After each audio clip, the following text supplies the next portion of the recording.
자식을 원하노라. 내가 자식을 잃게 되면 잃으리로다. 그 형제들이 예물을 마련하고 갑절의 돈을 자기들의 손에 가지고 베냐민을 데리고 애굽에 내려가서 요셉 앞에서 서니라. 아멘. 예, 오늘 제목이 무엇일 것 같습니까? 잃게 되면 잃으리라. 네, 맞습니다. 잃게 되면 잃으리라. 네, 오늘 수요 모바일 말씀에도 처음에 시작된 말씀이기도 한데요. 사람이 장래일을 아는 것은 저주일까요? 복일까요? 많은 사람들이 궁금하잖아요. 내 장래가 어떻게 될까? 저도 궁금해요. 정말 21살 때 장래가 말도 못하게 좋다 라는 그러한 소위 예언기도를 받긴 했지만 정말 내 장래가 어떻게 좋을까? 이 장래가 궁금하잖아요. 근데 장래일을 아는 것이 우리가 복일까 저주일까? 어떤 이는 복이라고 하고 어떤 이는 저주라고. 근데 성경은 복이라는 개념으로 장래일을 아는 것보단 모르는 것이 더 복일 수 있다 라는 쪽으로 이렇게 말씀하고 있습니다. 전도서 7장 14절에 보면 이렇게 되어 있죠. 하나님이 형통한 날에는 기뻐하고 곤고한 날에는 되돌아보는 일을 병행하게 하시어서 사람이 그의 장래일을 능히 헤아려 알지 못하게 하셨다라고 나와 있습니다. 자, 형통한 날에는 여러분 어떻게 살라겠죠? 형통해요. 지금 기쁨이 저절로 넘치죠. 정말 형통하면 웃음이 저절로 나올 수밖에 없습니다. 그건 웃음이 나오는 거 어떡합니까? 기뻐해야죠. 자연스럽게 감사하며 또 기뻐하는 것입니다. 자, 곤고한 날이 왔어요.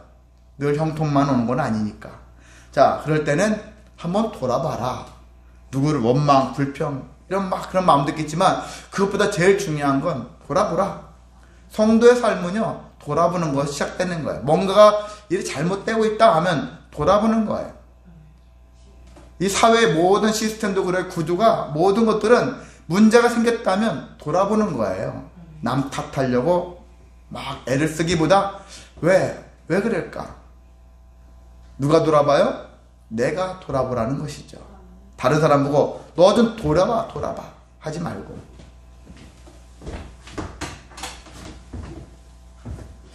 예, 그래서 이렇게 돌아보라 하는 가운데 우리는 이 말씀에서 뭐라고 알 수 있냐면요, 이렇게 사람이 그 장래를 능히 헤아려 알지 못하게 하셨다. 누가요?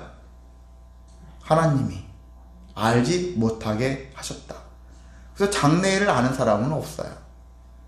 큰 흐름에는 우리는 알고 있어요. 하나님이 그 비밀을 말씀 속에서 숨겨 놓으셨잖아요. 큰 틀에서는 알 수 있어요. 여러분이 어떤 운명과 같은 삶을 살게 될 것인지 이미 알고는 있어요. 큰 틀에서는. 그런데 그 하루하루 내가 어떤 하루를 보낼 것인가, 어떤 일을 경험할 것인가, 구체적인 일들에 대해서는 아직 우리는 모릅니다. 모르는 게 더 은혜가 될 수 있다. 하나님이, 우리가 그 생각할 때요, 하나님은 왜 장래를 알게 하시면 우리가 더 많이 준비하고 예비하지 않을까 생각이 들 건데 그런 분이 아니에요. 하나님이 장래를 알지 못하게 하셨는데, 하나님이 그렇게 정하셨을 때는 하나님은 우리에 대하여 어떤 마음을 갖고 있으시냐? 그래, 너네들 한번 그렇게 나락으로 한번 떨어져 봐라. 그래야지 너네들이 큰 무슨 맛을 알고 나중에 그걸로 인해서 내가 너희들을 내칠 것이다. 이렇게 악한 마음을 가지고서, 독한 마음을 가지고 우리를 병들게 하고 힘들게 하려고 하는 목적으로 하시는 분이 아니다라는 걸 알잖아요. 하나님은 우리를 얼마나 사랑하시는지. 그렇잖아요. 예수님을, 당신의 아들을 죽기까지 사랑하시는데 우리를 나락으로 떨어뜨릴 분은 아니잖아요. 근본적으로, 본질적으로. 그래서 하나님은 장래를 알지 못하게 한다고 했었을 때는 우리를 위해서 그렇게 하셨구나. 우리가 이것을 통해서 우리 좌절하지 않고 실망하지 않고 또 미래 가운데 승리의 길로 나아가기 위해서는 장래일을 모르는 게 훨씬 유익하겠구나. 그것이 하나님이 우리에게 주신 장치라고 볼 수 있는 것입니다. 또 한 가지는요, 우리가 하나님은요, 무조건 뭘 만들어 놓고서 아 모르겠다 니들 알아서 잘해 그런 분이 아니거든요. 너희들이 그런 일이 생길 때마다 일단 마음이 어떤 마음들이 발생할 거야. 여러분 안 좋은 일 생기면 무슨 마음이 생깁니까? 안 좋은 감정들이 생기잖아요. 불안, 두려움, 근심, 염려, 원망, 시기 이런 수많은 마음들이 생기지 않습니까? 이런 일이 생길 때 이것을 우리가 통제할 수 있는 마음이 없다면 하나님의 장래를 알게 했을지도 몰라요. 그걸 오히려 더 열어가지고 우리로 여러 가지 많은 현상들을 하게 했을 거예요. 근데 하나님은 그것에 대한 대비를 하셨다는 얘기죠. 준비해 놓으셨다. 우리 앞에 우리가 두려워할 때 두려워하지 말라. 염려할 때 염려하지 말라. 근심하지 말라. 이렇게 말씀하시지 않습니까? 왜 그렇습니까? 근거가 있잖아요. 내가 너희를 더 이상 염려하지 않게, 근심하지 않게 해주겠다. 아멘. 하나님이 약속을 하셨기 때문에 그게 가능하다는 거예요. 너희는 믿기만 해. 그러면 충분히 두려워하지 않고 염려하지 않고 근심하지 않을 수 있어 라는 것들을 하나님이 미리 만들어 놓으셨기 때문에 하나님이 너희들 장래를 그렇게 알려고 빡빡 막 애쓰고 힘쓰고 애써 더 간절히 행할 필요가 없는 거야. 나만 믿어. 이게 하나님이 우리에게 보여주신 우리에게 인생에 보여주신 그 의미라고 생각이 듭니다. 그러니까 여러분이 하루하루 어떻게 살지 내일 일은 난 몰라요. 우리 그랬잖아요. 누가 곡을 만드신지는 아시죠? 예, 안희숙님 사모님이죠. 옛날 책 제목이 죽으면 죽으리라. 예, 그 책을 쓰신 분이에요. 정말 두움했던 제가 20대 때 그때 읽고서 많이 감동을 받았던 책이기도 한데 정말 내일 일은 안 모르는 어떻게 보면 하루살이 같은 우리 인생인데 그래도 삶이라는 게 있고 그 삶을 귀양 우리에게 주어진 삶 어떻게 살 것입니까? 하루라도 마음 편할 날이 없는 우리의 인생. 그러면 오늘도 그렇게 살았는데 내일도 또 마음 편하지 못하고 늘 불안해하고 뭔 일 생길까 두려워하고 근심하며 살아갈 이게 무슨 인생입니까? 하나님이 그렇게 살려고 우리에게 주셨을까요? 그렇지는 않잖아요. 하루를 살아도 기뻐하며 감사하며 영광 돌리며 살아가는 삶을 하나님은 우리에게 원하시지 않습니까? 아멘. 그러니까 우리는 우리 앞에 놓여져 있는 지금 우리 앞에 상이 있잖아요. 밥상 있지 않습니까? 밥상에 올려져 있는 밥과 찬, 국 이런 것들이 지금 우리가 봤을 때는 만족스럽지가 않아요. 밥상을 엎어버려야 될 것 같은 그런 상태입니다. 그런데도 불구하고 그 안에서 얼굴 찡그리고 인상 피고 엎어버리려 하는 마음 다 내려놓고 그럼에도 하나님을 찬양할 수 있는 마음을 갖게 되어지는 것. 아멘. 이게 성도가 가져야 될 모습이거든요. 아멘. 하나님을 사모하면 하나님을 알고 싶으면 하나님께 더 가까이 나아가려고 하는 간절함이 있으면은 나도 모르게 힘든 일이 생길 때 오히려 찬양할 수 있는 영광 돌릴 수 있는 아멘. 하나님이 그러세요. 너 힘드니? 그럼 뭐라고 말씀하실까? 나를 찬양하라. 나를 송축하라. 이건 제가 꾸며낸 말이 아니라 제가 며칠 전에 경험한 거거든요. 오늘도 찬양하다가 눈물 나더라고요. 뭔가 보게. 네. 다른 환경 때문에 제가 막 속상해서 눈물 나는 게 아니라 그 하나님 있잖아요. 나의 힘이 되신 여호와요. 나의 반석이신 여호와요. 나의 생명이신 여호와요. 그 이름을 부르니까 저도 모르게 눈물이 나더라고요. 마음에. 하나님을 찬양하라. 하나님을 송축하라. 아멘. 너 힘드니? 하나님을 찬양해봐. 하나님께 송축해라. 아멘. 이런 마음들을 우리가 가지셨으면 좋겠습니다. 아멘. 하나님의 주신 그 이루하심으로 우리의 영혼들이 다시 회복되어지는 일들을 우리가 경험할 수가 있습니다. 아멘. 예, 그렇습니다. 모든 사람들은 다 내일 일을 몰라요. 하나님을 믿는 사람들조차도 내일 일은 몰라요. 솔직히 모릅니다. 누가 압니까? 모릅니다. 그럴 때 우리는 내일 모르니까 될 대로 되라. 자포자기하는 마음으로 살아가는 삶을 살아야 되는 것이 아니거든요.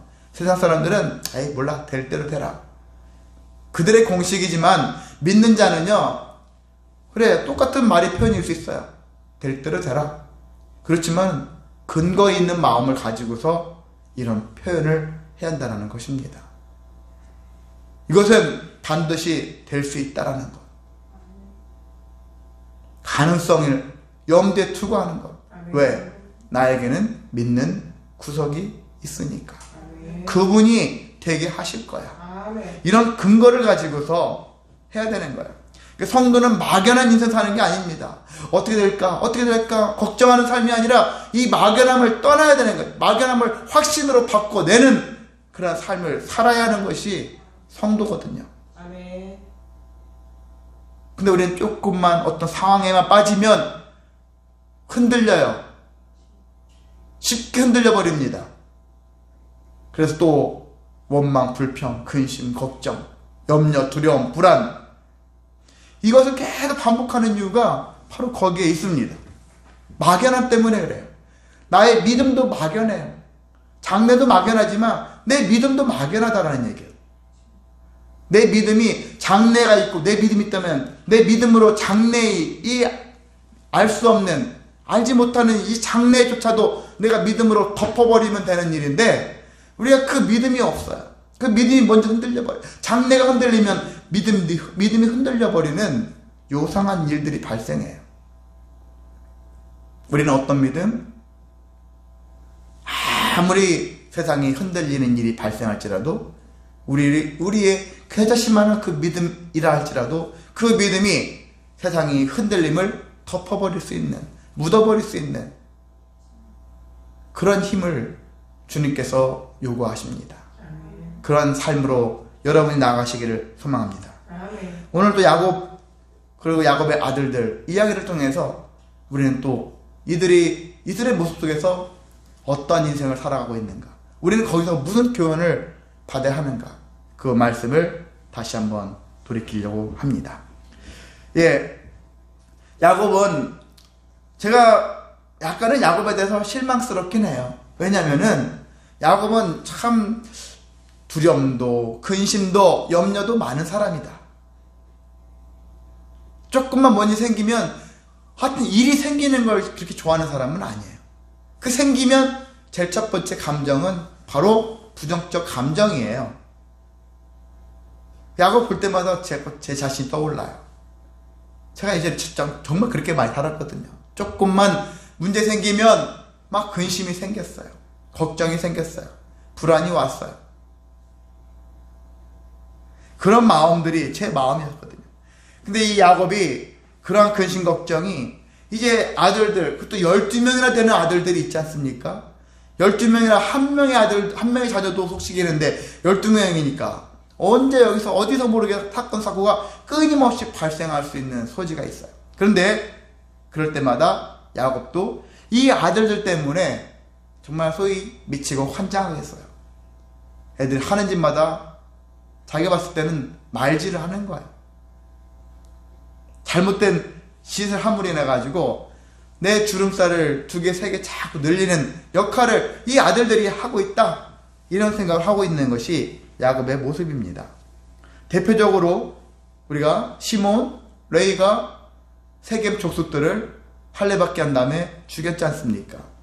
근데 그 사건을 아버지는 잘했다가 박수친 게 아니라 너희놈들 왜 그 짓을 해가지고 다른 주변에 있는 동맹국들을 자극해가지고 우리가 다 이러다가 죽으면 어떻게 하려고 근심하고 염려하는 마음들을 갖잖아요. 칭찬하지 않아요. 근심과 염려가 쌓여 있어요. 그리고 오늘 본문에 있는 말씀도 그렇습니다. 지금 어떤 상황입니까? 지금 형제들이 애굽에 음식 사러 갔잖아요. 곡물 사러 갔지 않습니까? 근데 요셉은 딱 보니까 자기 형들이지 않습니까?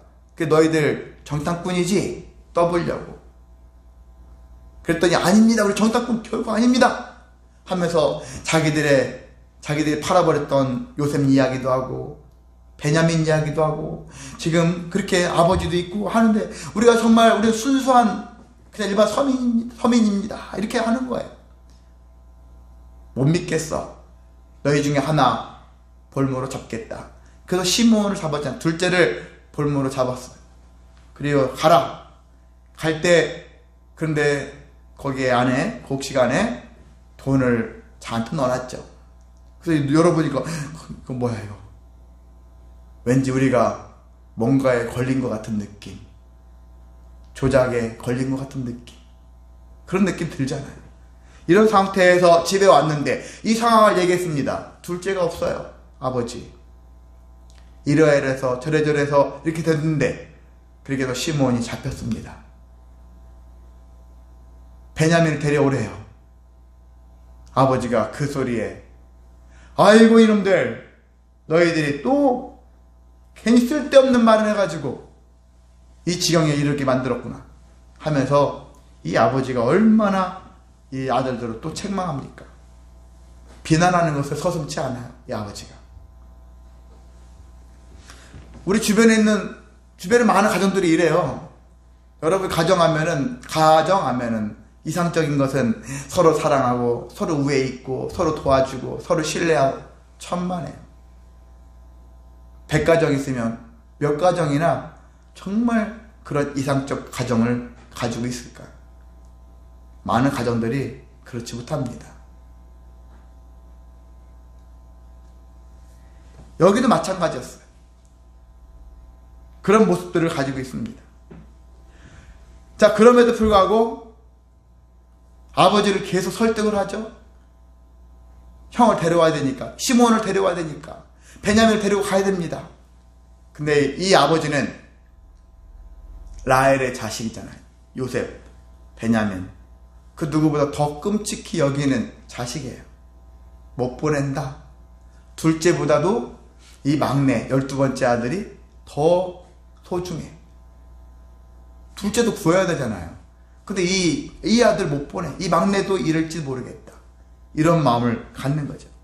자, 이런 상태였을 때 이 문제를 해결한 사람이 있어요. 유다입니다. 유다가 그 문제를 해결해요. 그 문제를 해결하는데 어떻게 해결할까요? 아버지, 저도 자식을 키워봐가지고 아는데, 자식을 잃어봐서 아는데, 자식 둘이 죽었잖아요. 자식 둘을 잃었지 않습니까? 자식을 잃은 그런 마음들을 알고 있는데, 제가 대신 볼모로 담보가 되겠습니다. 담보물이 되겠습니다. 하는 거예요. 제가 대신 붙잡혀 있겠습니다. 자기 희생을 하는 거예요. 우리가 유다가 썩 그렇게 좋은 인물 같지는 않아요. 결과론적인 것은 나중에 창세기 마지막에 야곱이 축복하는, 유언하는 이런 얘기들 보면은 괜찮은 것도 있지만은 그 전에 유다의 모습을 보면은 썩 좋지는 않아요.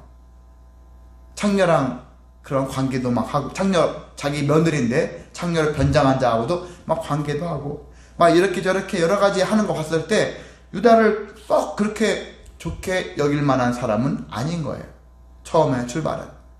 그런데 유다가 나중에 예수님이 나온 그런 족속이 됐지 않습니까? 왜 그런 은혜가 있었을까? 다 이유가 있는 거예요.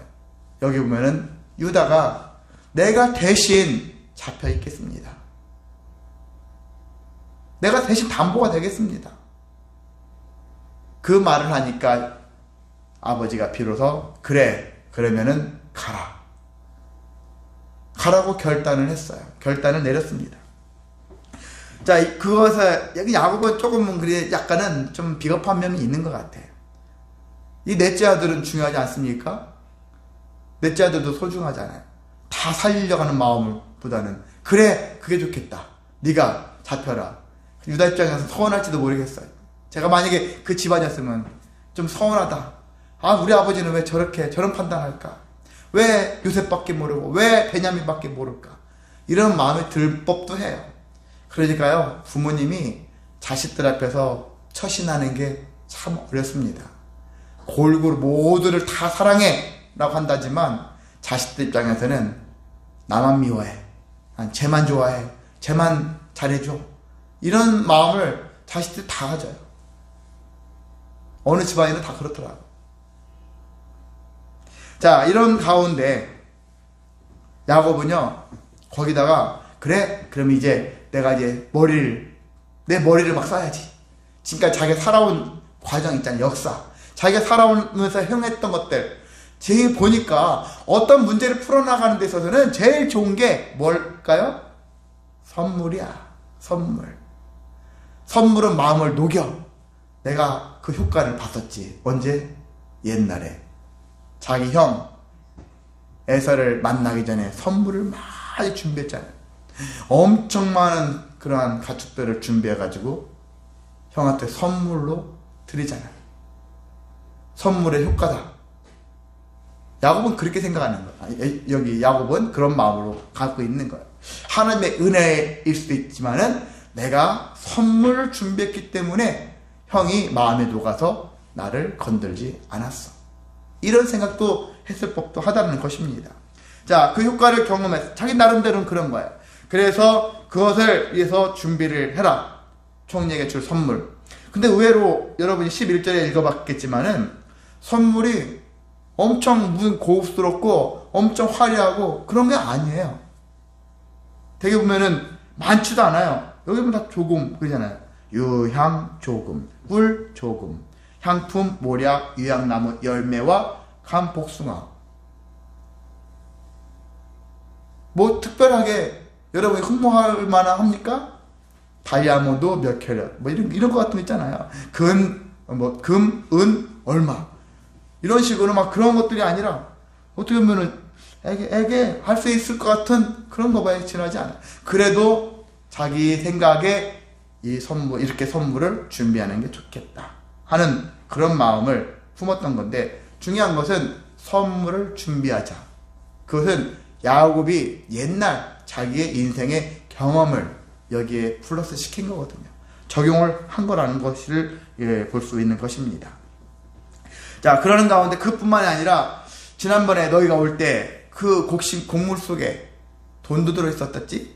이것이 나중에 어떤 문제가 될지 모르니까 그것과 함께 돈도 2배로 더 가져가라. 나름대로 또 지혜로운 또 그런 생각도 가졌고, 그래서 이렇게 해서 보낸 거예요. 그러면서 야곱이 무슨 생각이 들었냐면은, 일이 뭔가가 이제 되어질 것 같은 막 느낌이 드는 거예요. 그러면서 하나님이 생각나는 거예요. 갑자기 하나님이 생각나면서 하나님께서 잘 해결해 주실 거야 하는 기대함을 품어요. 그러면서 또 이렇게 되면 이르리라 하는 마음까지도 야곱이 갖게 되어집니다. 참 희한한 일들이죠. 자, 베냐민을 하나님께 맡기는 그런 마음까지도 생긴 거예요. 갑자기 막 어떤 일이 생겨지면서 그 출발이 유다가 내가 대신 잡혀 있겠습니다. 담보물로 존재하겠습니다. 그렇게 하니까 누군가의 한 사람의 희생이 어떤 사람의 마음을 확 열어 제끼는 거예요. 그래서 성도의 삶은 그런 것 같습니다. 희생을 먹고 산다 하잖아요. 우리도 주님의 십자가의 희생을 먹고 살잖아요. 또 어떤 사람도 우리의 희생을 먹고 살아요. 우리는 왜 맨날 나만 희생당해야 합니까? 부르짖는데 크게 놓고 보면은 우리의 희생 때문에 그 누군가가 지금 살고 있대요. 그래서 우리가 그걸 생각하면은 지금의 희생을 우리는 감내할 수 있습니다. 나 때문에 누가 살았다면은 얼마나 감사합니까? 여러분이 그렇게 되시기를 소망합니다. 아멘. 이들이 결국 다시 아버지가 보내서 애굽에 갔죠. 그리고 다시 만났어요. 만났는데 요셉이 딱 보니까 자기 동생을 오랜 시간 지났지만 알아보겠어요.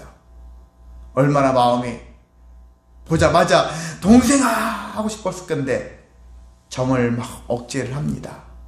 그 마음에서 감정이 막 올라오는데 억제하고 잠깐 자리 비웠다가 한마디 눈물 훔치고 다시 나와가지고 또 총리 요셉으로서 탁 위험 있게 하려고 그 나중에 하인들 시켜가지고 내 집으로 초대하라 식사하겠다 그렇게 했고 나중에 식사 장소에 모였는데 나의 순서대로 형들을 나의 순서대로 쭉 앉히는 거예요. 이상하다? 어떻게 우리가 더 나이 늙은 게 다 편하나? 이게 순서대로 앉히지? 그리고 나 밥 먹는데 자기 동생한테 제일 막내 베냐민한테는 5배나 더 많은 음식을 주는 거예요. 이게 무슨 일일까? 의아할 수 있는 일이 생긴 거예요. 자, 이런 모습들이 생겨졌어요. 자, 여기까지의 본문의 말씀인데요. 오늘 우리 이 말씀 속에서 앞에 이미 다 말씀드렸지만 다시 한번 정리를 한다면은요. 요셉과 같은 경우는 예수님을 우리가 표한다고 했지 않습니까? 요셉은 그 가족 사랑에 대한 애절함을 많이 알고 있어요. 그래서 그럼에도 불구하고 감정을 절제할 줄 아는 법을 잘 알고 있는 사람이다. 그 성도는요, 감정 조절을 잘 할 줄 알아야 돼요. 아멘. 오르락 내리락. 오늘 막 기뻤는데 하룻밤 사이에 얼굴이 막 죽은 인상 쓰고 이런 식으로 오락가락하는 그런 듯한 모습을 보여주는 것은 하나님이 원하시는 모습이 아니거든요. 성도는 감정, 특히나 부정적 감정 이런 것들에 대해서 절제할 줄 아는 법을 배워야 되는 거예요. 무엇으로? 성도니까 믿음으로 하나님을 아는 것으로 주님께 나아가는 것으로 이 감정을 조절할 줄 알아야 한다는 것이거든요. 하나님에 대한 절대 믿음을 가지면은 이러한 일들을 행할 수 있습니다. 그런데 환경이 믿음보다 크게 보이면 그렇지 않아요. 어제는 웃었는데 오늘은 울게 하고 힘들게 하는 그런 사람들이 될 수밖에 없는 것이죠. 여러분이 믿음 안에서 항상 감정, 특히나 부정적 감정에 휘둘리지 마시고 아멘. 그리고 모두를 나 때문에 기뻐하고 즐거워할 수 있는 소망이 넘칠 수 있게 만드는 그런 삶을 살아내시기를 소망합니다. 아멘. 자, 반면에 이 아버지의 이 야곱의 신앙은 어딘가 모르게 좀 아쉽습니다. 옛날에 베델 서원했지 않습니까? 나의 하나님, 여호와는 나의 하나님이 되실 것이요. 근데 지금 보면은 나의 하나님 찾는 것 같긴 한데 아직까지도 환경에 어떤 사건, 사고에 이런 문제가 생기면은 나의 하나님이 탁 숨어버려요. 나의 하나님이 숨는 게 아니라 나의 하나님이 저기 제일 뒤에 가 있어요. 현재 이 사건, 사고가 왜 또 생겼어? 이런 마음이 먼저 앞서는 거죠. 그런 마음들이 먼저 앞섰을 때 어떤 사건, 사고가 풀어지는 데 있어서는 세상 방식하고 동일할 것 같고 성도로서 본이 되지 않을 수 있는 판단을 할 수 있는 일들이 많습니다. 그래서 이것을 성도는 항상 믿음을 앞세워야 한다. 나의 하나님을 만났다면 어제도 나의 하나님, 오늘도 나의 하나님이죠. 평안할 때도 나의 하나님이고 괴로운 일이 생겼을 때도 나의 하나님이어야 되는 것이죠. 항상 하나님이다. 나의 하나님. 그 나의 하나님, 나와 동행하시는 하나님, 그 하나님과 동행하여서 내 마음을 다스리고 내 감정을 다스리고 하나님이 주신 소망을 다시 회복하는 것, 이런 마음들을 가져야 하는 것이거든요. 그런데 우리가 이것들을 놓치면 내 생각이 나타나요. 내 계획이 나타납니다. 내가 소망했던 꿈꾸는 것들이 나타나요. 내 경험들이 자꾸 드러납니다. 이것으로 다시 문제 해결하려고 그래요. 안 되면 원망하든지 아니면 또 울면서 하나님 왜 그럴까요? 왜 그래야 되는지, 왜 그렇게 되는지 이미 말씀에 나와 있는데도 불구하고 하나님이 가르쳐 주신 방법대로 안 살면서 하나님 도대체 살아 계십니까?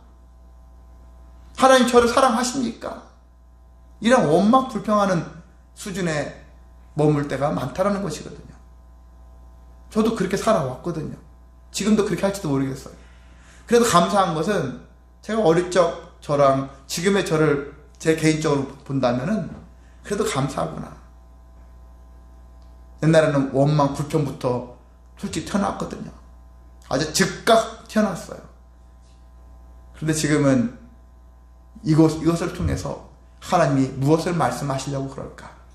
이 일을 통해서 내가 어떤 태도를 가져야 할 것인가? 이런 생각을 그래도 먼저 할 수 있게끔 하시더라고요. 아멘. 우리 모두에게 그런 은혜가 있기를 원합니다. 아멘. 하나님을 만나야 돼요. 아멘. 하나님과 날마다 동행하셔야만 됩니다. 아멘. 그래야지 수많은 흔들리게 만드는 것들, 괴롭게 만드는 것들을 이길 수 있는 출발이 그래서 하나님을 만나는 거예요. 하나님과 동행하는 것에서 출발할 수 있는 것입니다. 아멘. 자기 생각, 자기 경험, 이것들은요, 내 발목을 잡는 것들이에요. 걸림돌이 된다는 거예요. 문제가 생겼다. 하나님께 먼저 나아가자. 이것이 신앙인의 공통된 공식이에요. 문제가 발생했습니다. 어떻게 할까요? 하나님을 만나세요. 하나님을 먼저 찾으세요. 하나님께 여쭤보세요. 하나님의 뜻을 구하시고 기다리세요. 대충 막 기도해놓고서 하나님이 관심 없네. 하나님 이렇게 하라겠대. 자기 생각대로 하면서 하나님이 이렇게 하라겠대요. 저렇게 하라겠대요. 하나님의 뜻이래요.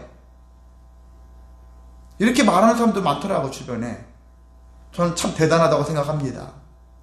제가 기도해봤더니요, 이러래요. 저렇게 하래요.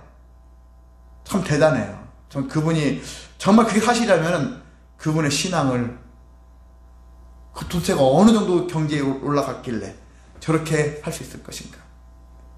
그렇게 저는 쉬운 거란 생각이 안 들거든요. 그렇게 하나님의 뜻이 여러분의 금방금방 발견됩니까? 기도하면 즉각 하나님의 뜻이 나타납니까? 그럴 때도 있겠지만 나타나지 않을 때도 많다라는 것이거든요. 그래서 우리가 겸손해야 되는 것이죠. 겸손히 낮아지고 또 낮아진 모습에서 욕심도 내려놓은 상태에서 순수하게 하나님께 나아가는 삶. 아멘. 여러분이 있잖아요. 진짜 태어날 때부터 부자들은 가난한 사람들에 비해서 역설적으로 훨씬 순수해요. 인간적으로 순수합니다. 고생을 안 해봤으니까 뭐 할까 여러 가지 우리는 비아냥거리고 그 사람들을 헌담하고 싶어 하지만은요, 진짜 태어나서 잘 사는 사람들 있잖아요.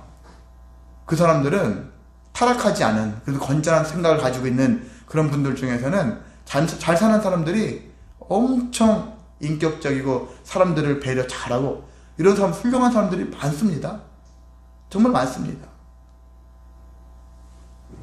그래서 우리는 그런 것과 같이 하나님 앞에서 순수한 모습으로 서야 하는 것입니다. 아멘. 겉으로 봤을 때는 그럴싸하게 하지 마시고 순수하게, 정말 순수하게 나 자신을 낮추고 또 낮추고 하나님, 부모님 앞에 그 어린아이 같은 순수한 모습으로 주님을, 부모를 사모하는 아이처럼 우리가 하나님을 사모하다 보면은 하나님께서 우리에게 정말 나의 힘이 되시는 분이구나 아멘. 라는 것들을 우리가 믿을 수가 있는 것입니다. 아멘. 그래서 그렇습니다. 말씀을 정리하겠습니다. 야곱은 그렇게 살았어. 나의 하나님 했지만 나의 하나님을 그때 모든 삶 속에서 온전히 적용하지는 못했던 것 같아요. 그래도 점점 나의 하나님과 동행하는 삶을 살아갔던 것처럼, 누가 완벽하겠습니까? 한순간에 완벽할 수는 없는 것이죠. 대신 목표를 정해놓고, 그래, 나는 날마다 정말 주님과 동행하며 살리라. 아멘. 그러한 믿음을 가질 때까지, 그런 믿음이 나타날 때까지 여러분 주님과 동행하시길 바랍니다. 아멘. 그러면은 읽게 되면 이르리라. 또 뭐예요? 에스더 하면 떠오르는 말, 죽으면 죽으리라. 이러한 우리가 마음을 품을 수 있거든요. 그냥 툭 던지는 말이 아니에요. 막연하게 던지는 말이 아니라 확신을 가지고 던질 수가 있는 그런 말이 될 수가 있는 것입니다. 아멘. 주님 때문에. 아멘. 예수님도 그러셨지 않습니까? 예수님도 죽으면 죽으리라 그랬던 거예요. 죽으면 죽으리라. 겟세마네 동산의 기도가 한마디로 표현하면 죽으면 죽으리라는 거예요. 그래, 처음에는 할 수만 있다면 이 잔을 옮겨주세요 하셨지만 기도하고 나니까, 하나님을 만나고 나니까 결론은 죽으면 죽으리라. 십자가에 달리셨더니 당신도 살고, 당신은 더 놀라운 영광의 자리로 가시고, 그를 믿는 수많은 사람들이 얼마나 영혼의 구원을 받고 은혜의 삶을, 보상의 상급을 받으며 살고 있습니까? 우리가 그와 같은 인생 되시기를 소망합니다. 아멘. 지금 힘드시죠? 그 어떤 사람 때문에 힘들 수 있고 그 어떤 일 때문에 힘들 수 있어요. 근데 돌아봤을 때 그 사람이 문제가 아니라 문제는 나에게 있다. 아멘. 내가 문제라는 거예요. 내가 문제다. 어떤 문제? 하나님을 찾지 않는, 하나님을 가까이 하지 않는, 하나님을 통해서 하나님께 영광 돌리기 위한 삶이, 그 삶을 하나님이 원하시는데 그 삶을 살지 않은 내가 문제다. 이런 마음을 가지고 다시 회복하시기를 소망합니다. 아멘. 그러면 나로 인하여 더 놀라운 일들이 예수님처럼 역사되어질 줄을 믿습니다. 아멘. 그런 삶이 되시기를 주님의 이름으로 다시 한번 소망하고 축복합니다. 아멘. 사랑 많으신 하나님 아버지, 감사를 드립니다. 잃게 되면 잃으리라, 죽으면 죽으리라. 이러한 결단을 할 수 있는 믿음을 우리에게 허락해 주옵소서. 아멘. 막연하게 던지고 체념하듯이 던지고 함부로 막 던지는 인생이 아니라 우리의 삶의 모든 근거가 우리 하나님께 있음을 고백하고 믿음을 회복하여서 하나님께 영광 돌리며 살아가는 삶으로 인도하여 주옵소서. 아멘. 우리 주변에 많은 일들이 우리를 힘들게 합니다. 아버지. 그것 때문에 살만 나지 않습니다. 괴롭습니다. 고통스럽습니다. 쉬고 싶은데 내 영혼이 평안하지 못하고 아버지. 내 육체가 병들고 내 삶이 괴롭습니다.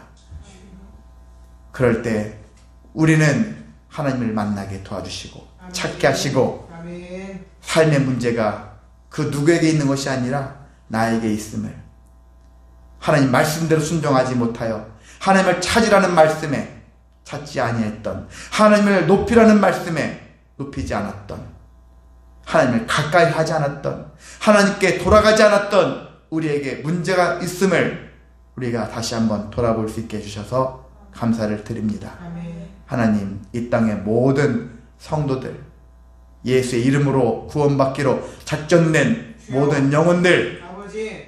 특별히 하늘도 소망교회에 속한 영혼들, 아버지. 하늘도 소망교회를 위해서 선교하고 기도하고 후원하는 모든 영혼들, 주님. 이 시간 함께 예배하는 모든 영혼들 위에 하나님께서 친히 만져주시고 이루하셔서 아멘. 하나님, 우리의 모든 문제들 해결되어서 나로 말미암아 가정과 직장과 교회가, 이 나라가, 온 인류가 하나님의 뜻대로 세워져 갈 수 있는 놀라운 역사가 넘치게 하여 주옵소서. 아멘. 감사드리며 예수님의 이름으로 기도합나이다. 아멘. 아멘.